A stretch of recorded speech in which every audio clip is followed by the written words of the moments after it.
अवधूत चिंतन श्री गुरुदेव दत्त श्री स्वामी समर्थ. रिलिजियस काकू या आपल्या चॅनलवर तुमचे मनापासून स्वागत करते आणि व्हिडिओला सुरुवात करते.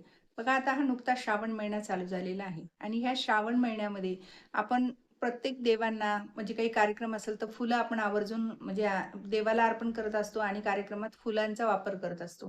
तर हे फुलं कशा पद्धतीने तोडायचे हे आपल्याला माहित आहे का? कारण फुलं आपण बघा कधी तोडताना झाडावरची कशी पण तोडतो आणि कसे आपण समजा देवांना अर्पण करतो. तर तशी ती चुकीचं फुलं अर्पण करण्याचं आपल्याला करायची नाहीयेत. तर त्याची योग्य पद्धत कोणची ते आजच्या आपण व्हिडिओमध्ये बघणार आहोत. तर व्हिडिओ शेवटपर्यंत नक्की बघा. तर बघा, आपण फुलं तोडताना फुलांची आपण म्हणजे झाडांचा आपण व्यवस्थित म्हणजे नमस्कार करतो का आपण त्या झाडांना? झाडांची आपण परवानगी घेतो का? आणि अजून कुठलं आपल्याला म्हणजे फुल तोडताना काय काळजी घ्यायची हे आजच्या व्हिडिओमध्ये बघणार आहोत. तर खाली दिलेल्या लिंकवर क्लिक करा म्हणजे तुम्हाला सविस्तर व्हिडिओ बघायला मिळेल. श्री स्वामी समर्थ. जय जय स्वामी समर्थ.